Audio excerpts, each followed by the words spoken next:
স্বাগতম এবং ভোগডালা অভিনন্দন এবং ভালোবাসা।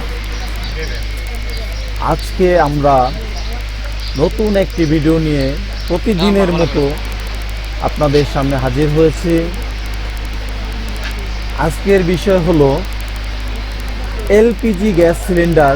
আমরা অনেক সময় ছোট কিচিং রুম থাকার কারণে রাখার জায়গা পাই না। দ্বিতীয়ত, গ্যাস সিলিন্ডার কিচিং রুমে রাখলে লাইজার লিক হয়ে, পাইপ লিক হয়ে অনেক সময় যখন চুলাতে অন করে তখন অগ্নিকাণ্ড এবং বিস্ফোরণের ঘটনা ঘটে, অনেক দুর্ঘটনাও ঘটে, অনেক প্রাণহানি হয়। তাই আমরা নতুনভাবে একটি চিন্তা ভাবনা করলাম যে এই সিলিন্ডারটা আমরা যদি গ্রাউন্ড ফ্লোরে নিয়ে যাই এবং নির্ধারিত একটি জায়গায় সবগুলো সিলিন্ডার আমরা রাখি নিরাপদভাবে। তাই যা চিন্তা তাই কাজ। আমরা এই 6তলা বাড়িটি থেকে বাইর সাইড দিয়ে আমরা এই লাইনগুলো সিপিভিসি পাইপের মাধ্যমে হাঁপিয়েছি। আমাদের যে হাতে বাম পাশে যেটা দেখতেছেন এটা হচ্ছে এলপি গ্যাসের লাইন, জিআই দিয়ে দেখা যাচ্ছে যে জিআই পাইপ দিয়ে ঢুকছে। আর হাতের বাম সাইডে যেটা আছে, ডান সাইডে যেটা আছে সেটা হচ্ছে এলপিজি গ্যাসের লাইন, মানে সিলিন্ডার গ্যাসের লাইন।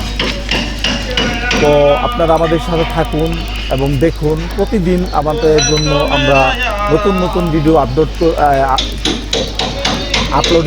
দিয়ে থাকি।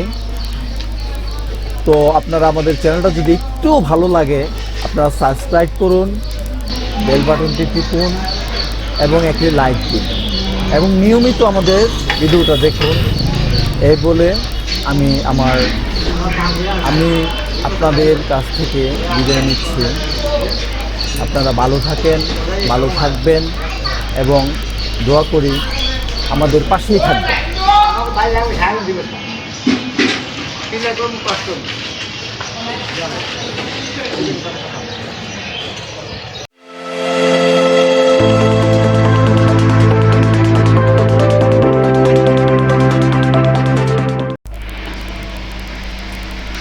আমি আপনাদের কাছ থেকে বিদায় নিচ্ছি। আপনারা ভালো থাকেন, ভালো থাকবেন এবং দোয়া করি আমাদের পাশেই থাকবেন।